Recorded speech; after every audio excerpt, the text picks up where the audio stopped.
All right, y'all.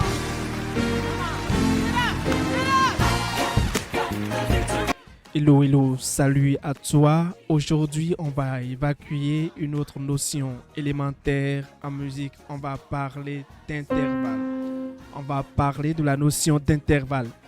Qu'est-ce qu'un intervalle? Quels sont les intervalles de la gamme majeure?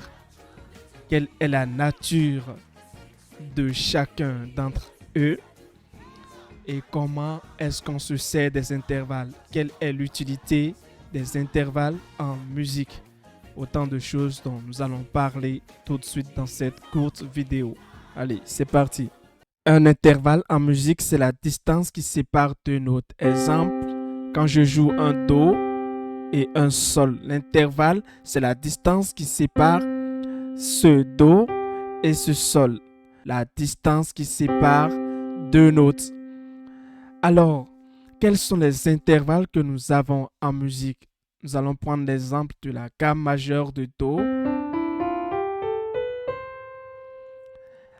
Alors, l'intervalle, vu que c'est la distance entre deux notes, tu ne peux pas jouer une note et dire que tu as joué un intervalle. Normalement, ce n'est pas correct parce que une note que tu as jouée, tu peux l'apprécier comme un degré. Et là, ce serait beaucoup plus sensé.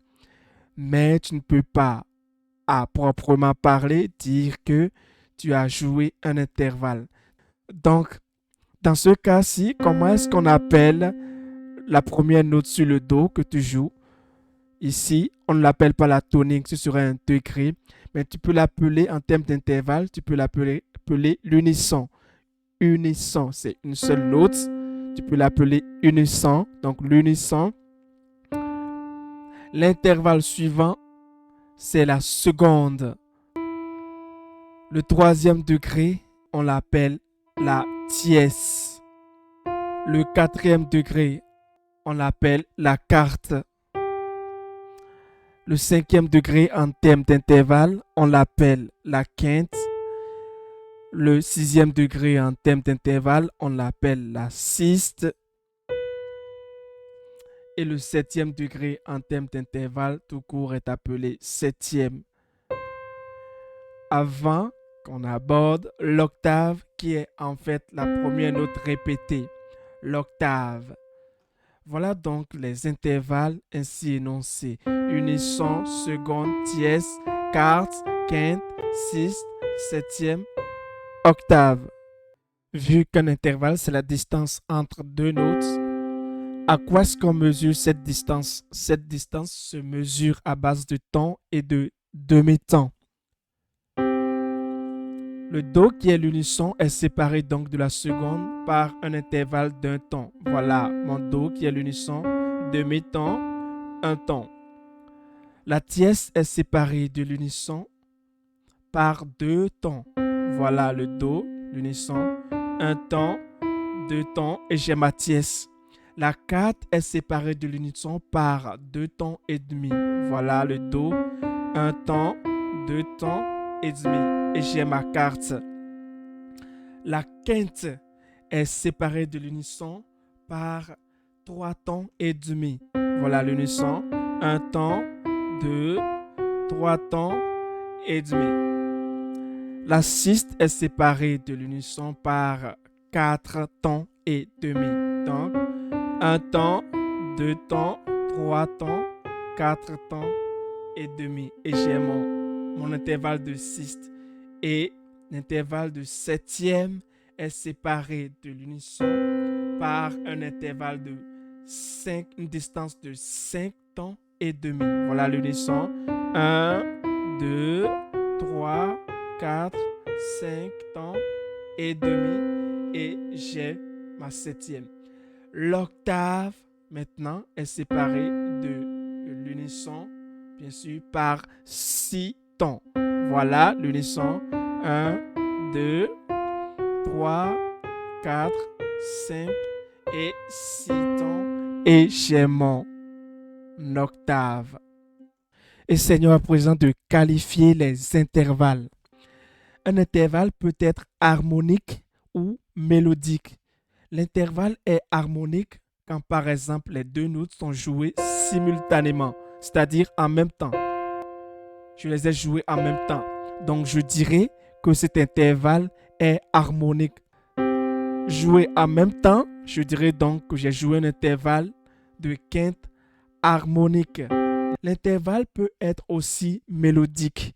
Et dans ce cas, les deux notes ne sont pas jouées simultanément, mais sont jouées l'une après l'autre, c'est-à-dire de manière séparée. Je ne les ai pas plaquées, je ne les ai pas jouées simultanément. Et là, ce serait un intervalle harmonique, mais je les ai joués séparément. Les intervalles peuvent être aussi ascendants et descendants.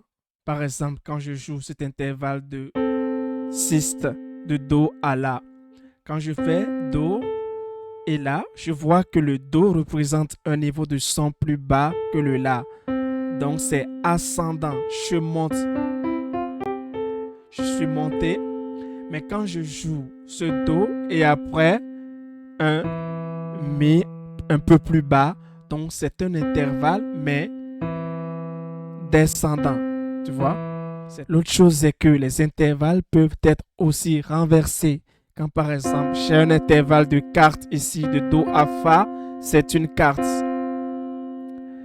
Si je renverse cet intervalle, la note qui était en bas de base va monter et j'aurai donc un Fa, Do. De Do à Fa, j'aurai un Fa, Do. Qu'en est-il des autres notes qui débordent l'octave?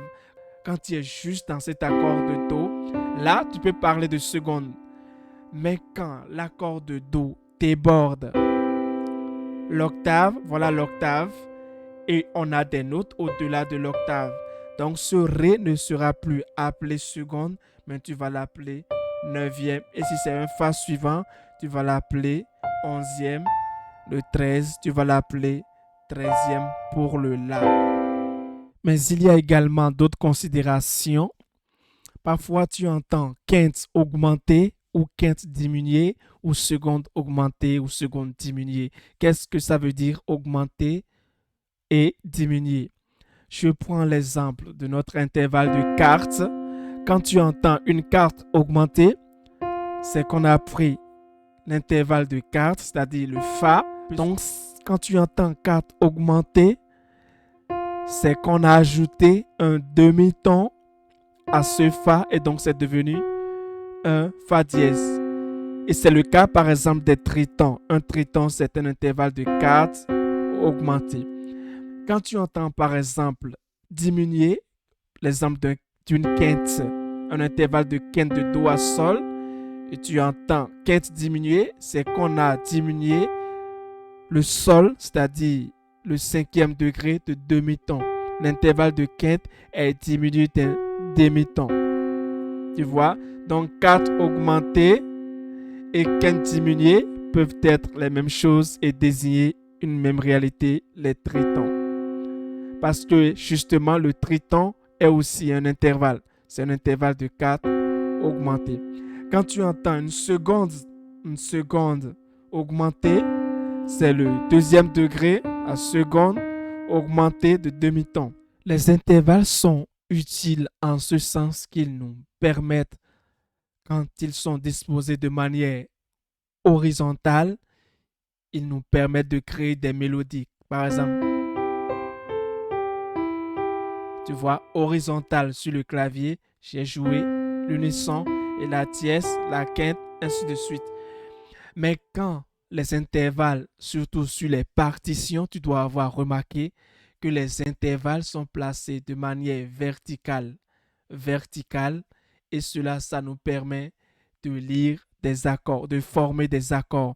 C'est pourquoi, pour ceux qui pratiquent la musique vocale et qui maîtrisent les intervalles, ils arrivent à lire automatiquement les partitions rien qu'en considérant les intervalles. C'est un exercice difficile, mais les intervalles, quand on les pratique très bien, on peut y arriver. J'espère que cette courte vidéo t'a permis de comprendre définitivement ce qu'on appelle un intervalle. Et comme je te l'ai promis, de temps en temps, nous allons faire de ces petites vidéos pour évacuer les notions élémentaires en musique qui peuvent représenter des obstacles dans ta compréhension, dans ta quête de compréhension globale de ce qu'est l'harmonie gospel.